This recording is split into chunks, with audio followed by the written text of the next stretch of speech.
seems to be working, question mark. Hey? I don't know, everything's a mess. Yeah. I'd say let's wait until, that happens. Alright, so... Because I'm guessing it cut out when that happened. I'm not exactly sure. Maybe have the Craig bot leave and just keep that one? The one that's actually working? Because remember when she did the leave Eve proc command before, it got it got this one to leave as well. No, I mean like kick one of the bots. It says not to run one without the other. Alright. I'm not gonna risk it. Okay. It says on the website not to run one without the other. Because the whole point of having gear arc in here is to make sure is as a backup to Craig. That's the whole point of having it in here. So you're not really actually meant to run one without the other. Alright. Well, I mean, at this, hopefully it's picking up audio at this point, and if that's the case, then I can edit the previous stuff out, so... Yeah. Don't worry, folks. We'll edit this out later. Yeah. Yeah. Technical difficulties, aren't they a joy? Oh my gosh, yes. Anyway, let's actually start the video, because why not? Yes. Alright. Sounds good. In fact, it's not only just me and Silver here. We literally brought death to our door. Ba-da-da-da-da-da. You make it sound like I'm about to come under your front door and reap your souls. I'm not that kind of death. Jeez. Haha, joke's on you, I have no soul to be reaped. Nah, you... Then how are you alive? By the power of cookies, sweets, and shipping. Okay, fair enough. And my soul has already been sold to one of my own characters, so yay. Yes, selling your soul. I sold my soul to Science. I sold my soul to Science. They sent it back and asked for a refund. How dare. Anyway, hello everybody. Silver Fox MC here, and welcome to another YouTuber interview. We're really hoping that this actually works, because this was a pain to get this working. But anyway, today I have two very special guests with me. One of those being the lovely Grace Bean, and the other being the one, the only Deathbringer 519, aka Potato Bringer, or Death Potato 519. Hey, you stole my line! I stole your line! That joke's never gonna die, is it? Even though you said you were gonna embarrass me with it, though. Yeah, but you never did it. I was going to do it. I was just about to say it after you said Deathbringer. Haha. The death potato joke isn't gonna die, is it? Yeah, was ever since I given made too that much meme, it's never power. going to die. Sounds about right. The screaming jeez. potato.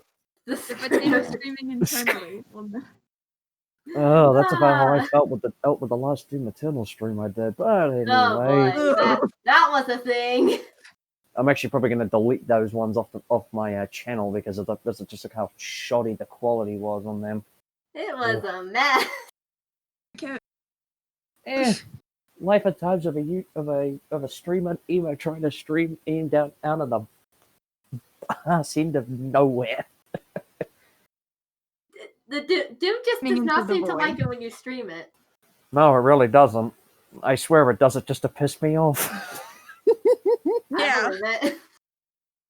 So anyway, would you two lovely people like to introduce yourselves? You already technically introduced us. I mean, I did, but do you still want to do a proper introduction? I mean, I'm waiting on you, Grace. I mean, I was about to say, hello everyone, I am the crazy one, known as GW the Nerd, and I have done some things on, I'm mainly on Discord here, but I've done one thing, and that was that freaking Vine compilation that I put up on my... Homebrew Vine compilation, which I will be linking again. Oh shit, I remember the Vine compilation. Oh my gosh, you saw it? It was wonderful. Then. Christ, I remember that felt like a lifetime ago. It's a 10 out of 10. 10 out of 10. They were such a mood, though. I agree with that. Oh, welcome to Domino's Pizza. Did you?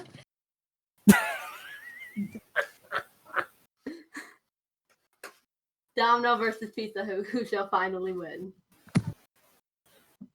Oh God. Well, I guess it's time to introduce myself, huh? All right. Yep. Oh boy. Hey everybody. Deathbringer 519 here, as Silver Fox mentioned a few minutes ago. Well, I'm kind of one of the big.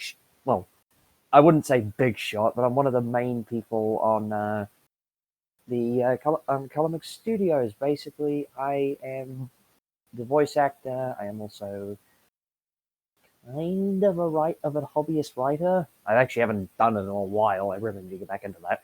But I also do live streams on YouTube, mainly focusing at the moment on World of Warships Legends and Doom Eternal on PS4.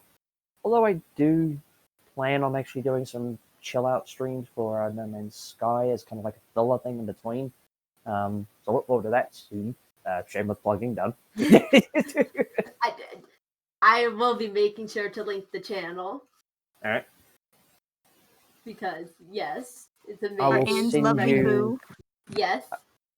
I will send you the link to the channel, to my channel, and that once this is all Hell over. yeah. Because I realize I should probably send that to you because you probably need that.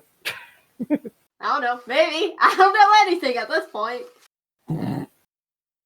It's late at night. My brain is dead. Let's get into the questions, shall we? All right, let's do this. Alright. Seeing as it's become custom at this point, I shall ask the first question. So, Mr. Death Sir, why do you like World of Warships so much? Well, it's not like I don't make it a secret or anything. I'm kidding. You like World of Warships? Never would have guessed! Ooh. I mean, there's a myriad of reasons, really. For one thing, for me, it's a pretty fun game. I actually this Oh. Oh god. But to basically answer the question, I kind of had to explain because originally I used to play World of Tanks, which was a game made by the same company. But I'd been playing it for the better part of 4 years. The only reason I know that is because they keep giving me free stuff every year to mark extra year of me playing it. So they're like, "Hey, it's been 4 years, have free stuff," and I'm like, "Okay, I don't really need this, but okay." And basically, um, so basically, cut a long story short, I kind of got bored of playing that after a while, and I was hoping and praying that they would eventually bring all the warships to console. But then I kind of sort of sat there and thought about it, and I'm like, well, how the hell could they possibly do it? And then lo and behold, it actually happened. They somehow managed to make it possible to play it on console. They released it on console. I sadly missed out on beta access for it. Kind of kicking myself there that I didn't get the opportunity to play it in open or closed beta. But I did play it when the game first launched, and I've basically been playing it ever since. So kind of the first reason, kind of as a bit of a, I kind of loved the previous games that they've made, like World of Tanks and that, and World of Warships just was a natural progression for me. As for the other reasons, well, I'm a big history nut, in case it wasn't obvious to anyone who might be listening into this who is familiar with me. I am a massive history nut. And, well, this entire game is basically steeped in history. Every ship that they have in it is very, very well modeled according to the time periods that the ships were located in. I believe they even actually use actual blueprints and documents in that to actually model the ships in game, which is quite impressive. Wow. How the hell they get access to those old archives, I have no idea. But then again, they probably have some kind of connections. Magic. But yeah, basically it's steep. It's also very much steeped in history, and being a massive history nut, it's right up my alley in that sense. And it's overall just a really fun game. And it's a lot simpler for me to understand in comparison to World of Tanks. There's a lot less variables that you have to actually take into consideration. For instance, in World of Tanks, you have to worry about things like armor thickness, and there's over 1,000 different tanks with different thicknesses of armor, and it's like, oh great. So I don't know what I'm going up against here. Just oh joy. And they keep bringing out new premium tanks every 5 goddamn minutes. So it becomes even harder to actually tell what's what, and what each thing does. So yeah,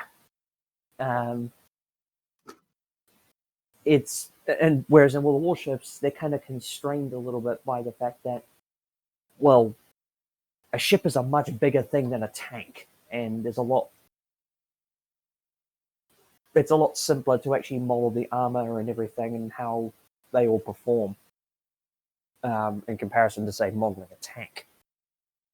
So it's a lot simpler for me to actually understand and a lot simpler for me to play.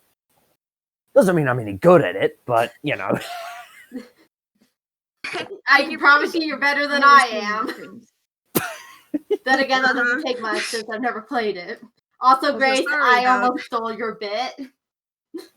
You stole. You almost stole which bit? So, quick explanation to the people watching this. Technical difficulties happened and Grace wasn't there, but Grace just basically started talking about his whole history thing, and I almost stole your bit about what happened, since you've told it to me so many times. I send him a question, he sends back 3 paragraphs. That one's another. So that's kind of something that I have a bit of an issue with. When someone asks me a question, it takes me a while to actually explain it, my reasoning. That just means you're passionate. Usually there's multiple reasons. It's okay. It's actually kind of interesting. Then next guaranteed an answer. Yours, Grace. Okay, hold on. Let me pull that up. Freaking Wi-Fi messed with me a bit, so yeah, technical difficulties just hitting us left and right today. This is a good one. When did you start having feelings for Anne? Oh, a tale as old as time. Oh. Oh, geez. I actually have to think about this. I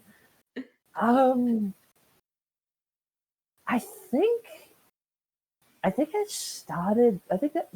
that started maybe about late January, early February.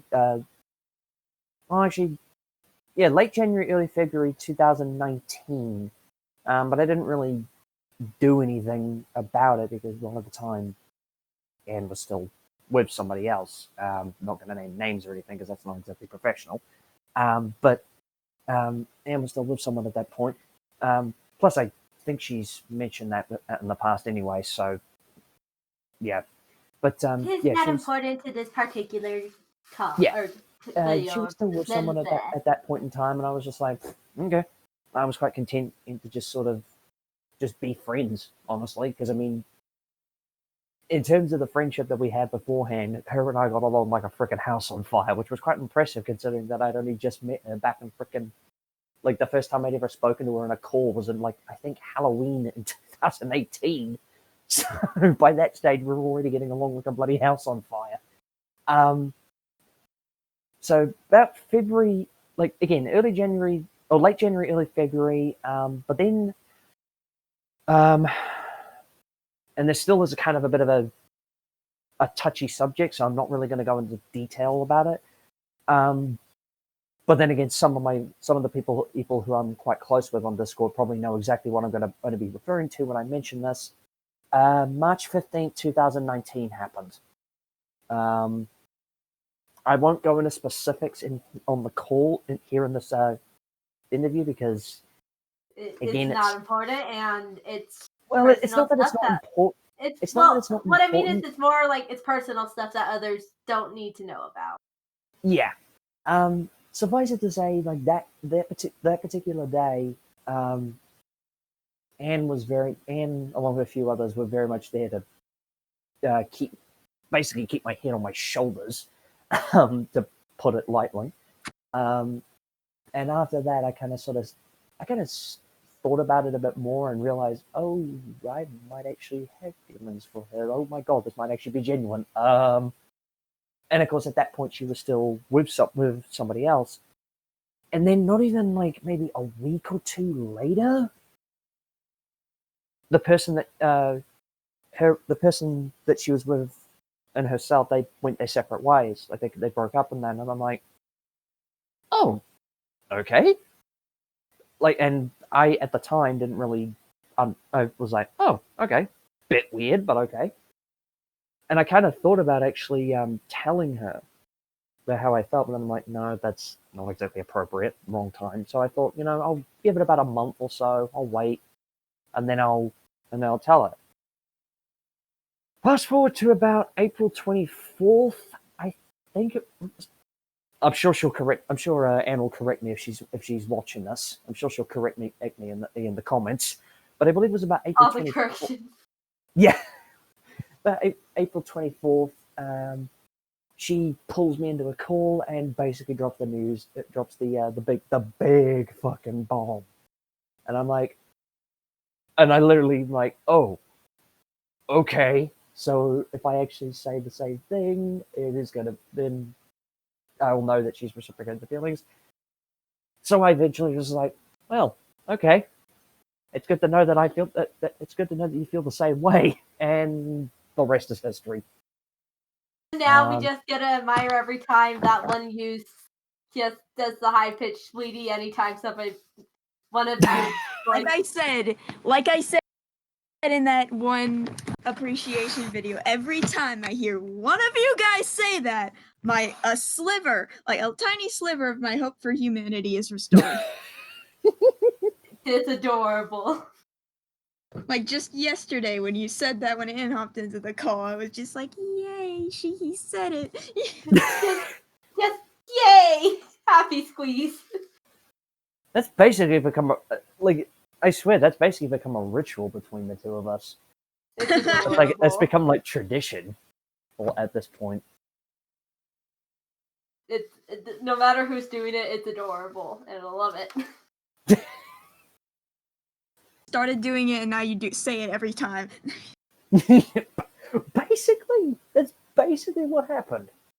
It kind of got to a point where it was just like we kind of was originally where we just sort of did it very sparingly, and we didn't never really took it. I wouldn't say we didn't take it seriously, but it was something that we just didn't do very often, and now it's just kind of become a tradition at this point. There was a loud noise that came from outside my house, but anyway. Sound like a bomb going off. I have no idea what that was. Anyway, next question. Fireworks again. No, it's not July, or it's actually still July, but it's the end of July. We don't need any more fireworks. Anyway, next question. So, how do you feel about all the insane friends you have? Oh boy, that one really killed the conversation. I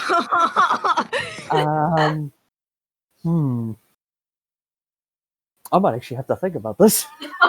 How do I feel about it? The insane friends. Simplest way to put it, it's great. Honestly, they're great. I would list off all the reasons, but I'd be here all goddamn night if I tried to, all afternoon and night if I tried to do that. But some of these people that I've actually met on Discord have actually been kind of the reason that I've been getting back into some of the things that I haven't done in freaking forever. Like, again, getting back into writing.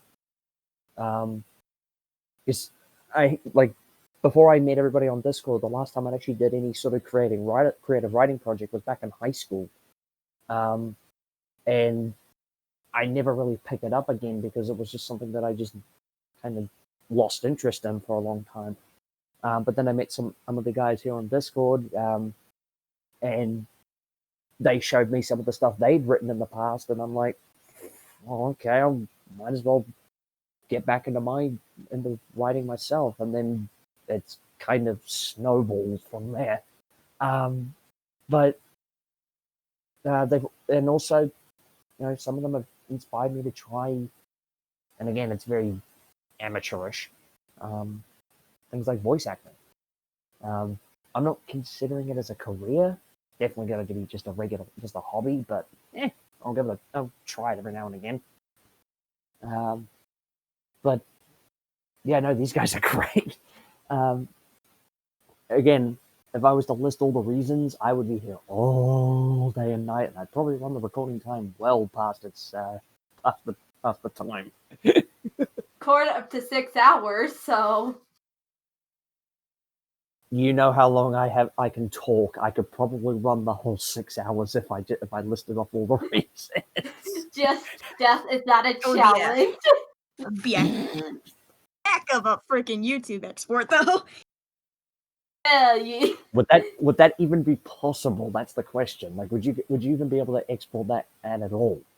I mean, No people idea. do 10-hour videos all the time. Like, this music going on for 12 hours with unsettling images in the background. I've seen a video like that, literally. Ace, do we need to have a talk? What we part do of not. YouTube have you been to? What kind of A YouTube very have you weird been part. looking into? You should see where I get ideas for the Oh, Twisted God. Fates at. You should. I don't Okay, know if we want to know. Okay, that's actually a fair assessment. Anyway, next question. Grace, go. We've seen that. I can't talk. We've seen some of this in some of your World of Warship streams, but it's like, what gave you the idea to start doing with sort of like history lesson streams? Well, actually, there is a couple of reasons to that which I haven't actually mentioned before, so I think now might be a good time to actually mention them. Because, I mean, in case it isn't obvious, I love to read a lot about this kind of stuff. In fact, I've actually just recently finished reading a book, which I might actually, and I'm actually in the process of rereading it. I'm in the process of rereading the book at the moment on the sinking of the USS Indianapolis, and it's a fascinating story. But as for what got me into the idea of doing history listening in the live streams, I've actually been, there's a couple of like YouTube channels which I follow that focus on history and that, like military history and stuff like that. And well, while a lot of them do tend to focus on specific subject matter, the problem I find with a lot of them, and in particular, and you see that, and I see this with a lot of like documentaries and that, because people put up a lot of documentaries that on YouTube from things like the History Channel, and I used to watch a lot of them. And as a kid, I used to love them, but growing up, I kind of noticed that a lot of those documentaries tend to have a lot of bias, and really, and a lot of the YouTube channels I've been finding haven't really had that issue in terms of historical bias or cultural bias or what have you. So, but the difference with them is that all their stuff is pre-recorded. Like they record the videos and then they just upload them to YouTube, and there's no live commentary or live reactions or what have you. And I kind of scoured YouTube for a while, and I never really saw that on YouTube anywhere. And I kind of thought, well, why not? I mean, I may not have any skill as a video editor, but I love doing streams every now and again. So why don't I just give that a try? Give that a try, run it at the flagpole, see who salutes, and if people like it, then I'll keep going with it. And if people don't, then, well, I could just continue with regular streams and occasionally add in little historical commentary. So basically, a lot of different inspirations. One channel, in terms of the naval history thing, one channel in particular actually very much inspired me to try it. And I'll have a stab at trying to pronounce it. Let me just see. Let me just find them because I've got them on my feed, on my subscription list. But one channel in particular, by the name of Drakenifel, really inspired me to try it. And what he basically does is he does like these different guides on various ships, like warships and that throughout history. But it's only like relatively short ones. Like the longest ones he's done is like maybe 30 minutes. But he also does like special videos covering like specific battles and things like that. Where he does like a blow by blow commentary on like what took place during the battle and stuff. But again, all of his stuff is pre-recorded rather than actually like a live stream like mine. And so I thought, well, why don't I try something similar, but as a live stream rather than pre-recording it? Because I do not know how to do recordings on a PlayStation. And even if I did, I wouldn't know how to actually export it to YouTube and then do video editing. So streaming for me is a hell of a lot easier to actually do. I would like to, though, one day, with regards to the history stuff, I would one day like to actually try and do them as pre-recorded videos. But at least at this present point in time, it's a hell of a lot easier for me to just do it as a stream, because and that's kind of one of the advantages with the PlayStation is the streaming. The way the live streaming system on PlayStation is really simple to use, because basically you just link your YouTube account to your PlayStation account, then you start the stream, finish it, and then it automatically gets uploaded to YouTube after like a day. So it's really easy to just get in, do the recording, and then get out again.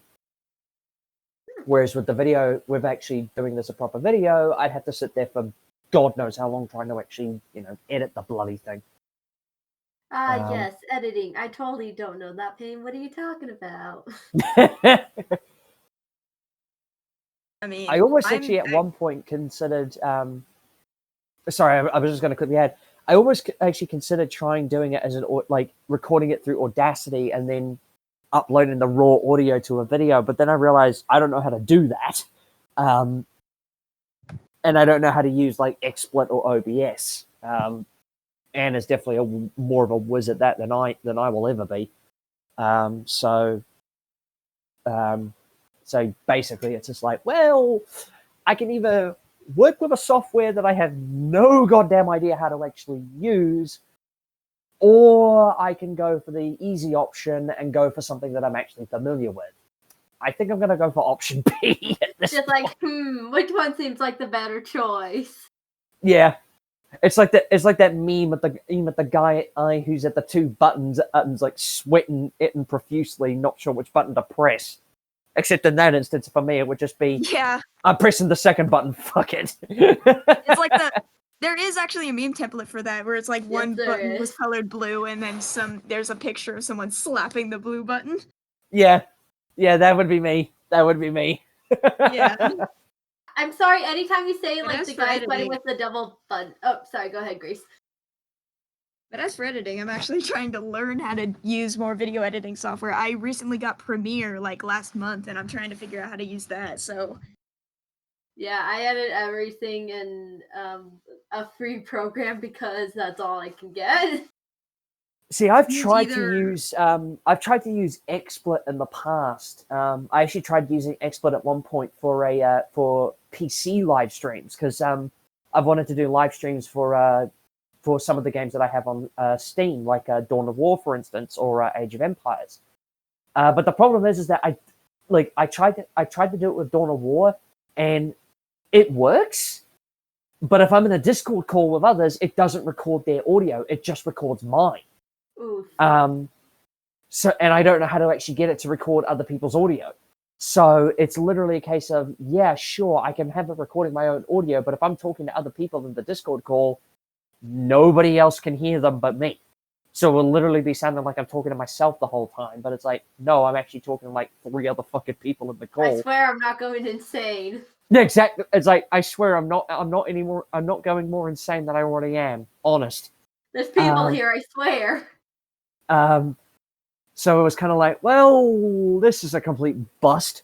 I've also had the same. I'm also having the same sort of problem with because what I want to eventually try and do is I want to try eventually have it so that I can talk with people on Discord while doing a live stream on the PS4 without having to not be in a call with them on Discord. But the problem is that in order to do that, I'd need like hardware, like actual audio hardware, and that costs like a couple $100. And when you're living on a student loan budget, there's really only so much money that you can spend on those kind of necessities. Yeah, don't without having to worry about things like paying for food and paying the bills and all that fun stuff.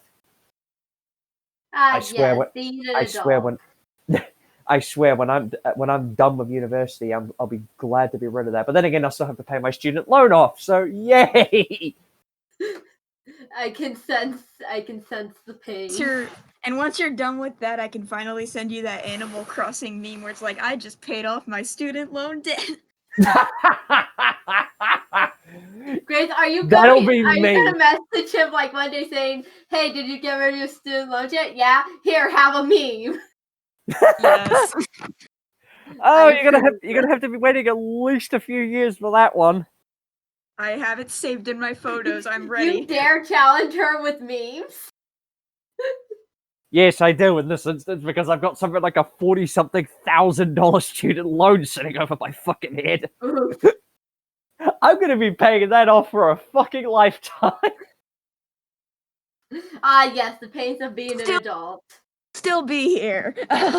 Grace is just like, I am ready. But with that said, let's move on to our next question. So, Death, why do you like history so much? Oh boy, strap yourselves in. This is a doozy. Get your popcorn, get your drinks, ladies and gentlemen. Alrighty then. Let's hear it. Okay. This one's a bit of a long story because there's actually a multitude of reasons as to why I'm so big on history. The big reasons though are the biggest reason though is I just grew up around it. And there were multiple sources that led me to actually become exposed to it. For one thing, my granddad on my dad's side, God rest his soul, was actually a truck driver in the New Zealand Army during Vietnam. He never actually saw combat, but his job was just to drive around and delivering the supplies and that to the different bases, at the different base camps. But he told me some of the stories of the antics that he and his buddies on base got up to. And I might reveal some of those stories in the future. And because some of them are an absolute doozy, like the time where he and some of his buddies were busy cleaning an artillery gun, and for some stupid reason, some idiot accidentally left a shell loaded in the breech of the gun, and it went off and blew up a nearby paddock. Oh God. Yeah, needless to say that the dumbass who put the shell in got a serious slap across the wrist for that one. But again, and there are some other stories that I would love to tell, but those are definitely stories for another time.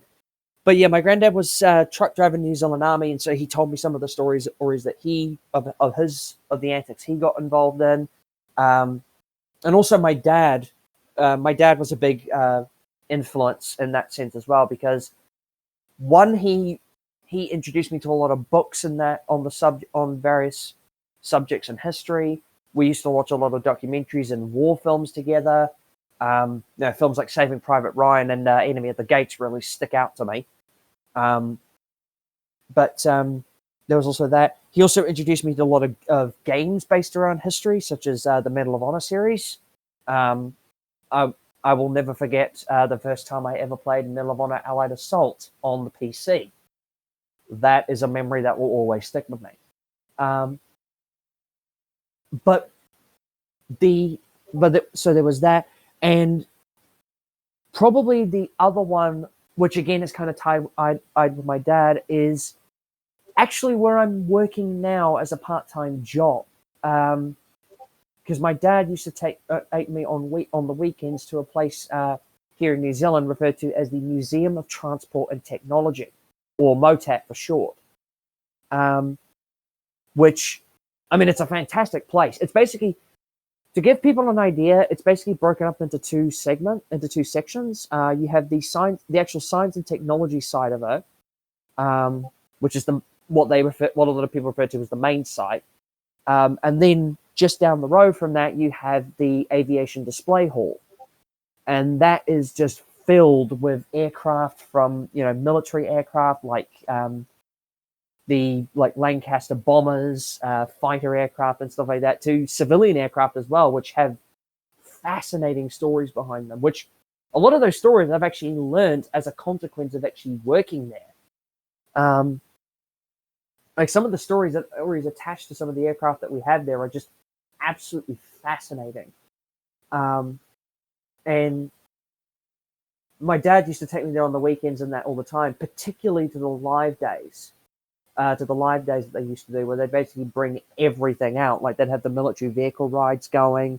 They'd have the Avenger dive bomber wings unfolding and everything like that. So you could actually see the wings in operation, like unfolding and folding and everything.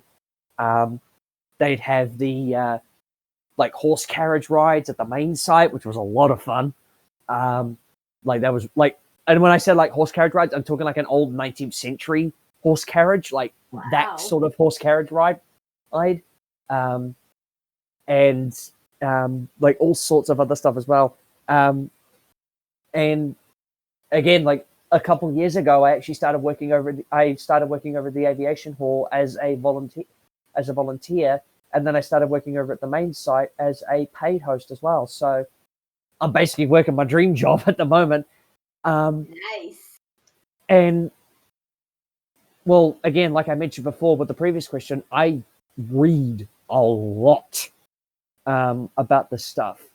Again, like I mentioned previously, I just finished reading the book about the sinking of the USS Indianapolis, and I'm actually going to be rereading it because knowing my dumbass, there's probably a few things in there that I've actually missed.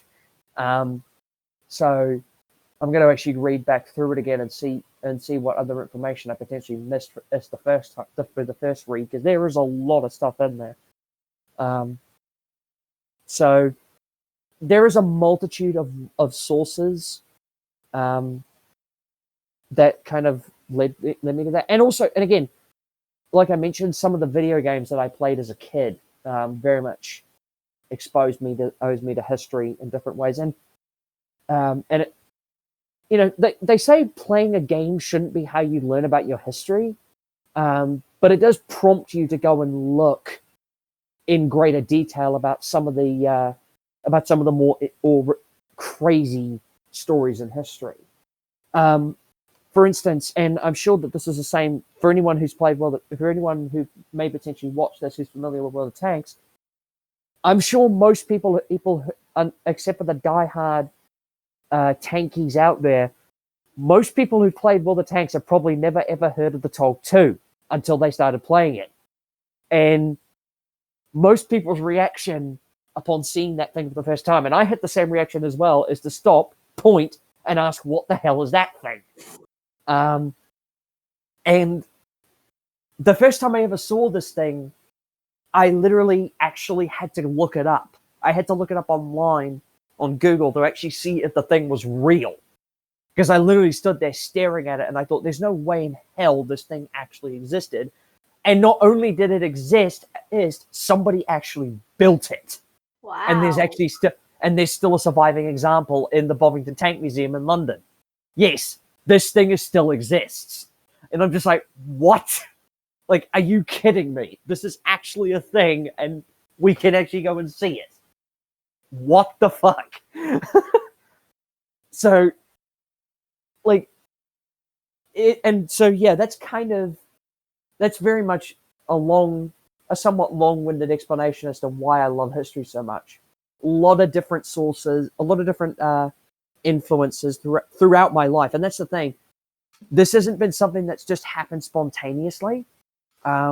This has been something that's been a big part of my entire life. Pretty much since I was maybe 5 or 6, I've been exposed to this kind of stuff. So it's not been something that's just happened within the past couple of years. It's been something that I've been deeply ingrained into my being from a very, very young age, which for a lot of people who are passionate about that thing, it's about whatever their hobbies are, it's probably a similar sort of thing. And actually, it kind of is relevant to what I'm studying at university, because I'm actually studying anthropology, which is the study of culture. And I've always kind of held the belief that you can learn a lot about a culture by looking at the things that they've done in the past and looking at the things that they've built. Having that sort of knowledge of history under my belt is actually, in some respects, has helped me with my studies and my anthropology studies. It has gotten me into trouble in that a few times with some of the more diehard anthropologists who are like, you can't compare history to anthropology. And I'm like, I'm not trying to compare them. I'm just saying you can learn a lot about a culture by looking at what they used to do. Again, some of them haven't exactly agreed with me, but the vast majority who I have spoken to have been like, yeah, you make a very valid point. So yeah, that's kind of, again, a very, very long-winded explanation as to why I love history so much. Very, very, very nice. I wish I could say the same reason for my love of my particular class, but that's not exactly it. Also, one thing, good sir, you are not a dumb. I feel dumb some days. We all feel dumb some days. Hey, just because I know a lot about this stuff doesn't mean that I know everything. And that's kind of the one thing that I tend to actually explain to people, is that just because I know a lot about this stuff doesn't mean I know everything. I've kind of had to have this discussion with people at MOTAT and that on a Sunday, because I work as a volunteer. I work there as a volunteer on a Sunday, and I've kind of had to have that same discussion with people on a Sunday and that, where I'm just like, hey, I don't know everything. I know a lot, but I don't know everything. And I think that's kind of the thing with history, is that you're never really gonna learn everything. If you tried to learn everything, you'd be studying something every single second. Well, not only that, but also there is always new things in history being learned every single day. Like, every day, somebody publishes a paper out there discussing a facet of history that hasn't really been explained in detail in the past. So you could spend your entire life learning everything there is to know in history, and yet you still wouldn't have actually learned everything, because something new is always going to be added every single time. Like, every time you think you've learned everything that there is to know, somebody comes up with something new. It's like, well, actually, and it's like, and you basically have to start the whole thing all over again. So I never actually set out to learn everything. I mainly set out to learn the stuff that I can, and that's the big difference. Because, again, I know I won't ever be able to learn everything, and also, more than likely, I don't think my brain would be able to handle it. My brain can only handle so much information at once. The brain will only hold so much knowledge. I think if I tried to learn any more, I think my brain would leak out of my ears if I tried that. Just like, nope, I'm out of here. That is it. And I've now just given you guys all that horrible mental image. You're welcome. You're welcome. Yes, just what we needed to hear tonight. Well, And- I mean, you signed up for this, so True. you're stuck with me. We agreed to this. We signed the contract. In the words of a certain spider boy we all love, sorry, you're stuck with me, bitch. Get used to it. Oh God, spiders. No. Anyway, Grace, I believe it is you who is asking the final question. Yes. If you had to give some advice to new YouTubers starting out, what would you say? Advice to ice for new YouTubers. The simplest one, just do it. Now for the more long-winded answer. Honestly, if you have something that you want to do, like, don't try to be like everybody else. Is probably the best advice I can give. Don't try to be like everybody else, because there are countless people out there who tend to try and do the same thing, and you see it in a lot of different communities. You see it in the Let's Play community a lot. There's a lot of people, and I've seen this a number of times. I've seen a lot of people who try to ape the success of people like Markiplier and Jacksepticeye and never really grasping the subtleties of it. Same thing is true in the creepypasta community, because I used to actually be kind of part of that myself. I used to see a lot of YouTubers in the creepypasta community who tried to, again, ape the success of some of the big shots like Mr. Creepypasta, Creepypasta, people like that. It really comes down to the fact that you shouldn't try to be like everybody else. Just do what you want to do. You ultimately want to be able to stand out from the crowd. So do something that's unique. I mean, I know technically you could argue that what I'm doing isn't exactly very original, but I kind of want to put my own spin on it, which is kind of what I've been doing.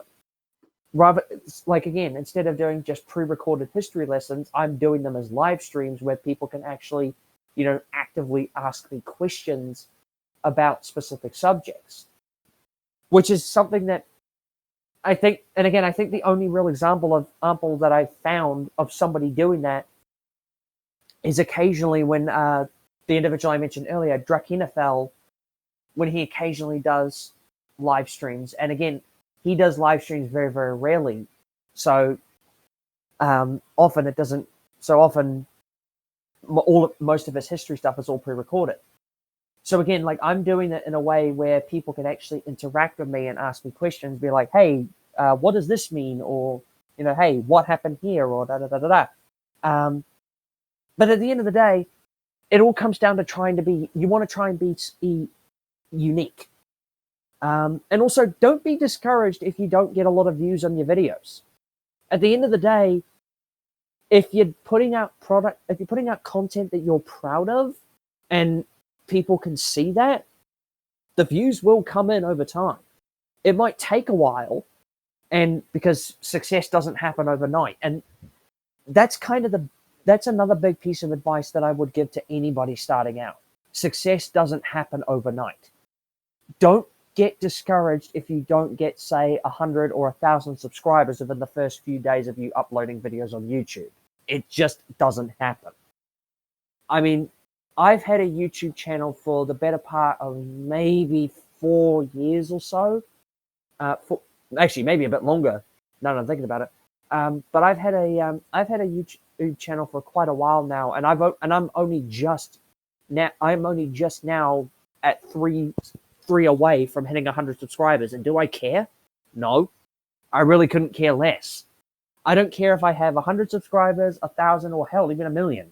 As unlikely a possibility as that is, because at the end of the day, I'm putting stuff out there that I'm proud of, that I'm happy to do. And again, if people enjoy what I do, then I'll keep doing it. Which again leads to another piece of advice. If you enjoy, only do the things that you enjoy doing. Don't do things just because people tell you to do them and you don't enjoy it. If you don't enjoy what you're doing, why are you doing it?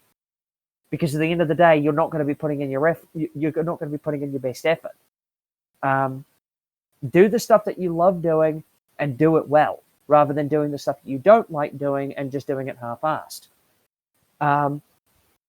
And you don't have to have an expensive setup either. I mean, hell, the microphone that you own that I'm using right now, Al, for this interview is literally a $30 microphone I bought from the supermarket. And it's probably the best microphone that I've ever used, which is quite funny because the previous microphone a headset and microphone I was using was a $60 gaming headset, and that actually had a worse audio quality than the $30 one I'm using now. Yes, technology. So don't be discouraged if you don't have a insanely expensive high quality setup either. You can literally do your own stuff with a $30 microphone, a very, very cheap or very, very easy to use recording software. Like I have Audacity, which is free. So, you can literally use bare bones, cheap stuff. And as long as you're putting in a good amount of effort and you love doing what you're doing, it doesn't matter what the quality of your audio is. The passion's going to show. But if you want to start, just do it. Just start. Don't be scared. Don't be scared of. I mean, of course, you're going to be nervous. Everybody's probably going to be nervous. Everybody's going to be nervous the first time they do a live stream or a YouTube video or any kind of YouTube video. Everybody's going to be nervous the first couple times. Hell, I was. The first couple live streams I did like 3 or 4 years ago, I hardly ever spoke. I had my microphone on the whole time, but I hardly ever spoke. I laughed and I laughed occasionally, but I never really spoke much. And that was just because I was so nervous in that. But eventually I got more confident in what I was doing, and I just let things run their natural course, and one thing led to another, and now well, I am where I am now. Now you're being interviewed by two insane people. Exactly. Exactly.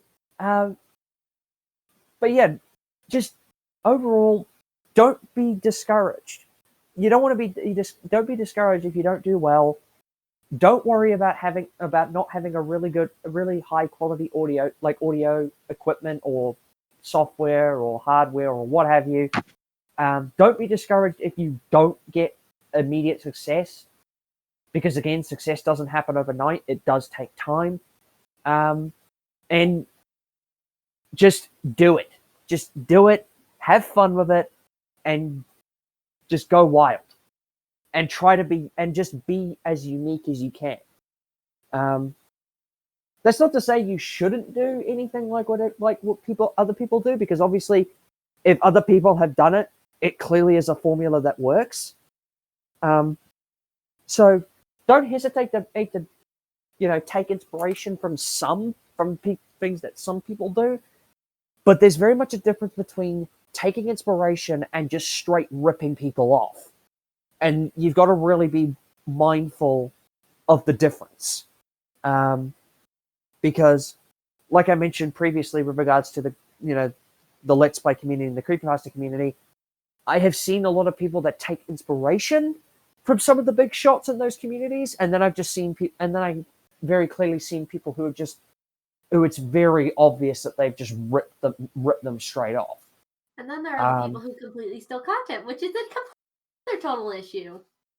Oh yeah, yeah. I mean, the less we say about those, the better. But we're not here to talk about that.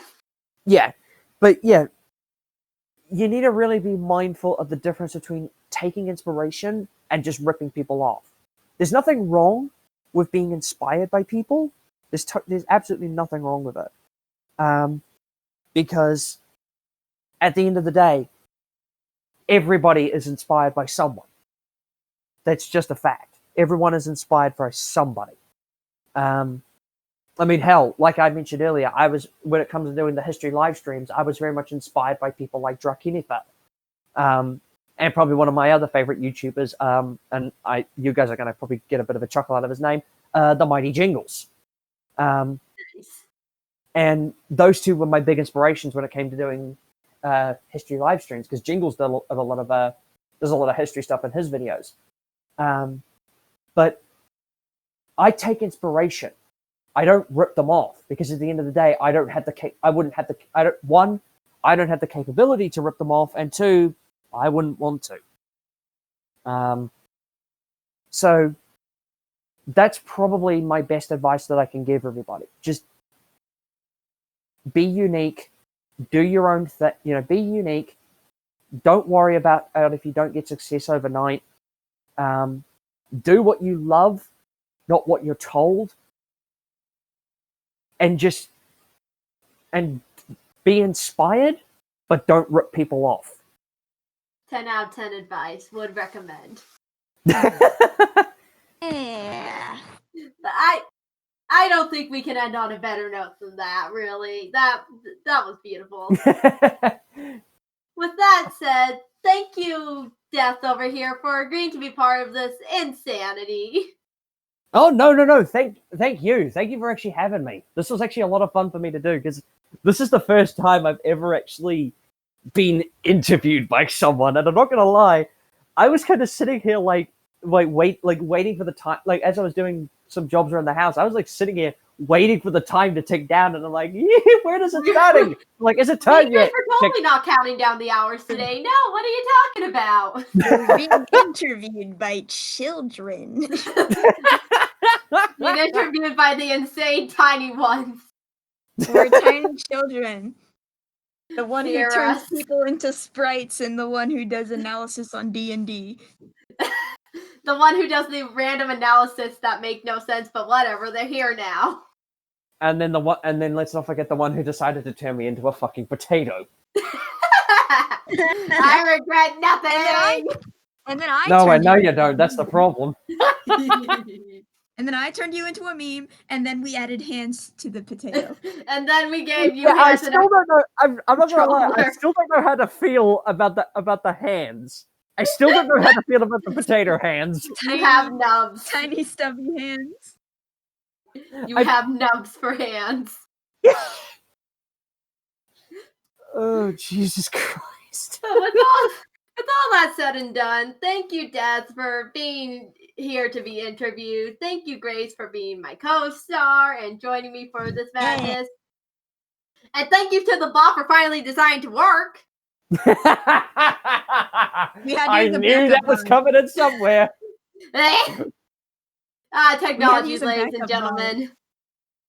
But yeah, thank you to everybody here for joining me.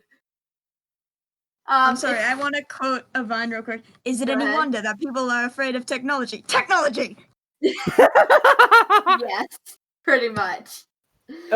Every time I kept seeing the bot disappearing, appearing and then just dying, the first thing I thought of was just, the rumors of my death have been greatly exaggerated, Mr. Bond. I only look dead. I mean, you're not wrong. But yeah, this was honestly a joy to do. And if you want to see more of this insanity, subscribe. Leave a like if you like this. Dislike if you didn't like it. That's why those buttons are there.